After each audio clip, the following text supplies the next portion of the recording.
आज आपण प्रभू येशू ख्रिस्ताच्या क्रूसाचा विजयोत्सव सण साजरा करीत आहोत। तसं पाहिलं तर आज रविवार आहे। ख्रिस्त सभा उपासना वर्षामध्ये आपल्याला शिकवते की जेव्हा जेव्हा प्रभू येशू ख्रिस्ताचे सण सोहळे येतात तेव्हा ते जर रविवारी आले तर आपण प्रभू येशू ख्रिस्ताच्या सण आणि सोहळ्याला महत्त्व देतो आणि त्या दिवशी ते सोहळे आणि सण साजरा करतो। आणि म्हणून 14 सप्टेंबर ह्या दिवशी ख्रिस्त सभा प्रभू येशू ख्रिस्ताच्या क्रूसाचा विजयोत्सव साजरा करीत आहे। तो रविवार असला तरी आपण तो सण साजरा करतो, कारण ह्या सणाला एक अनन्य असं महत्त्व आहे आणि त्याविषयी आज आपण चिंतन करूया। प्रिय बंधू भगिनींनो, आपण पिता, पुत्र आणि पवित्र आत्मा ह्याची जेव्हा क्रूसाची खूण करतो तेव्हा ख्रिस्तावरील आपली श्रद्धा प्रकट करतो। ही ख्रिस्तावरील श्रद्धा जणू काही आपल्याला प्रेरणा देणारी आहे। आज आपण क्रूसाचा विजय उत्सव साजरा करतो। जणू काही हा एक विरोधाभास आपल्याला जाणवेल की क्रूस आणि विजय उत्सव। क्रूस प्रभू येशू ख्रिस्ताने जेव्हा तो स्वीकारला तेव्हा त्या क्रूसाला यहुदी परंपरेमध्ये जणू काही मरणाचं चिन्ह होतं, म्हणजे हार पत्करल्याचं चिन्ह होतं, दोषी व्यक्तीला दिलेलं ते चिन्ह होतं। असं असताना देखील प्रभू येशू ख्रिस्ताने या क्रूसाला एक नवीन अर्थ प्राप्त करून दिला आणि म्हणून प्रभू येशू ख्रिस्ताच्या मरणानंतर, प्रभू येशू ख्रिस्त पुनरुत्थित झाल्यानंतर या क्रूसावरीकडे पाहण्याचा अर्थ किंवा दृष्टिकोन बदललेला आहे। The cross which was a cause of death became a cause of veneration. आज आपण क्रूसाची आराधना करतो, क्रूसाचा वंदन करतो, कारण प्रभू येशू ख्रिस्ताने या क्रूसाला एक नवीन अर्थ प्राप्त करून दिला आहे। या क्रूसाचे वेगवेगळे अर्थ आपण समजून घेऊ शकतो। क्रूसाचा पहिला अर्थ जो प्रभू येशू ख्रिस्त आपल्याला शिकवत आहे आणि तो म्हणजे योहानाच्या शुभवर्तमानामध्ये अध्याय 19 ओवी 30 मध्ये प्रभू येशू ख्रिस्त आपल्या पित्याकडे प्रार्थना करताना म्हणतो, हे सर्व समर्थ परमेश्वरा पूर्ण झाले आहे। क्रूस जणू काही प्रभू येशू ख्रिस्ताचं ध्येय होतं। क्रूस ह्यासाठीच प्रभू येशू ख्रिस्ताने आपलं जीवन स्वीकारलं होतं, त्यासाठीच तो या भूतलावर अवतरला होता। परमेश्वराची योजना, परमेश्वराची इच्छा, परमेश्वराचं जे तारण कार्याचं जे समर्पण होतं, विजन होतं, ते पूर्ण करण्यासाठी प्रभू येशू ख्रिस्त या भूतलावर आला होता आणि ते पूर्ण करण्यासाठी त्याने शेवटपर्यंत आज्ञाधारकपणाने ते केलेलं आहे। आणि म्हणून प्रभू येशू ख्रिस्त आपल्याला शिकवत आहे की आपला क्रूस जणू काही आपलं ध्येय आहे। परमेश्वराने आपल्याला दिलेले ती एक योजना आहे आणि ती पूर्ण करण्यासाठी मरणापर्यंत आपण आज्ञाधारक झालं पाहिजे आणि त्याद्वारे आपण आपलं ध्येय गाठून परमेश्वराचा गौरव केला पाहिजे।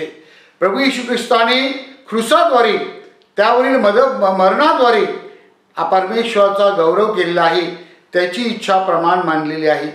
माझ्या प्रिय बंधू भगिनींनो, क्रूसाचा दुसरा अर्थ आपण समजू शकतो आणि तो म्हणजे प्रभू येशू ख्रिस्त सांगतो की क्रूस हा समेटाचं चिन्ह आहे। योहानाच्या शुभवर्तमानामध्ये अध्याय 12 ओवी 32 मध्ये प्रभू येशू ख्रिस्त म्हणतो की जेव्हा क्रूस उंचावला जाईल तेव्हा सर्व लोकांना मी माझ्याकडे आकर्षून घेईल, म्हणजेच मी सर्वांचा परमेश्वराबरोबर समेट करील। योहानाच्या शुभवर्तमानामध्ये अध्याय 3 ओवी 16 मध्ये प्रभू येशू ख्रिस्त निकोदेमसला सांगतो की परमेश्वराने जगावर एवढी प्रीती केली की त्यांनी आपला एकुलता एक पुत्र या जगामध्ये पाठवला, माणसाला शिक्षा करण्यासाठी नाही तर माणसाचं तारण करण्यासाठी, परमेश्वरावरील माणसाचं प्रेम प्रकट करण्यासाठी प्रभू येशू ख्रिस्त या भूतलावर अवतरला आणि वधस्तंभावरील मरणाद्वारे त्यांनी सगळ्यांना परमेश्वराकडे आकर्षून घेतलं। माझ्या प्रिय बंधू भगिनींनो, या जुबली वर्षामध्ये प्रभू येशू ख्रिस्त आपल्याला हीच शिकवण देत आहे की ख्रिस्त सभा आपल्याला सांगत आहे की आपण समेटाची पावलं उचलली पाहिजेत, समेटासाठी आपण तयार असले पाहिजेत। आपण या क्रूसाला आलिंगन देऊन जणू काही आपण आपले नातेसंबंध जे तुटलेले आहेत ते आपण सुदृढ करू शकतो. परमेश्वर क्षमाशील आहे, परमेश्वर दयाळू आहे, परमेश्वर कृपाळू आहे. ह्याचा अनुभव हा क्रूस आपल्याला देत आहे आणि परमेश्वराच्या प्रेमाद्वारे आपलं तारण आहे. हे अनुभवण्यासाठी आपण हे परमेश्वराचं तारण, हे परमेश्वराचं प्रेम इतरांना आपल्या आजूबाजूला ते दिलं पाहिजे. आणि म्हणूनच या जुबली वर्षामध्ये आपल्याला आपली नातीसंबंध दृढ कशी करता येतील, समेटाची पावलं कशी उचलता येतील त्याकडे आपण लक्ष केंद्रित करायचं आहे. ख्रूस त्यासाठी आपल्याला प्रेरणा आहे. माझ्या प्रिय बंधू भगिनींनो, तिसरी गोष्ट आपण ख्रूसापासून शिकण्यासारखी आहे आणि ती म्हणजे ख्रूस एक आशेचं चिन्ह आहे. प्रभू येशू ख्रिस्ताचं वधस्तंभावरील मरण आपल्याला शिकवतं की हे मरण म्हणजे शेवट नाही तर पुनरुत्थान आहे आणि पुनरुत्थान म्हणजे विजय आहे. आपण आशेने जीवन जगलं पाहिजे, आपण निराशामध्ये राहायचं नाही. तर प्रभू येशू ख्रिस्त जो जीवनाचा अर्थ आपल्याला प्राप्त करून देतो, त्या ख्रूसाद्वारे आपल्याला जीवन काय हे समजावून देतो.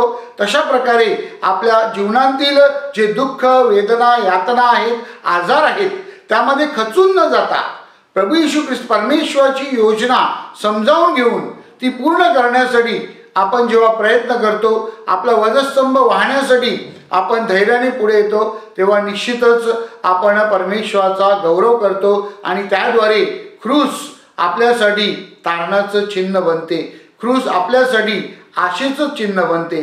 माझ्या प्रिय बंधू भगिनींनो, 2000 वर्ष अगोदर ख्रूसाकडे लोक अगदी वेगळ्या नजरेने पाहत होते, तुच्छतेने पाहत होते. परंतु आज 2000 वर्षानंतर प्रभू येशू ख्रिस्ताच्या मरणानंतर ख्रूसाकडे पाहण्याचा दृष्टिकोन जगाचा बदललेला आहे. आज ख्रिस्तीच नाही तर सर्व धर्मीय जेव्हा ख्रूसाकडे पाहतात तेव्हा ते आदराने, वंदनाने आणि ख्रूसाची आराधना ह्या दृष्टिकोनातून ते पाहत असतात. आपण देखील आपल्या जीवनामध्ये ख्रूसाचं हे महत्त्व लक्षात घेऊन प्रभू येशू ख्रिस्ताचा ख्रूसाचा विजय उत्सव साजरा करीत असताना आपल्या जीवनाला आपल्याला कसा नवीन अर्थ प्राप्त करून देता येईल, परमेश्वराच्या प्रेमाचा अनुभव आपल्याला कसा घेता येईल, आपलं ध्येय गाठण्यासाठी आपल्याला सर्वतोपरी कसे प्रयत्न करता येतील आणि एक आशेचं, विजयाचं जीवन आपल्याला कसं जगता येईल त्यासाठी आपण प्रयत्न केले पाहिजेत. जुबली वर्षातील ख्रूसाचा विजय महोत्सव आपल्याला प्रेरणा देणारा बनावा, आपल्या जीवनाला एक नवीन अर्थ देणारा बनावा आणि परमेश्वराच्या दयेमध्ये, प्रेमामध्ये, क्षमेमध्ये वाढून आपण खरं ख्रिस्ती जीवन जगावं म्हणून विशेष प्रार्थना करूया. ख्रूसाला वंदन करीत असताना आपण सर्वांना त्याचप्रमाणे आदराने वागवावं म्हणून प्रभूकडे प्रार्थना करूया.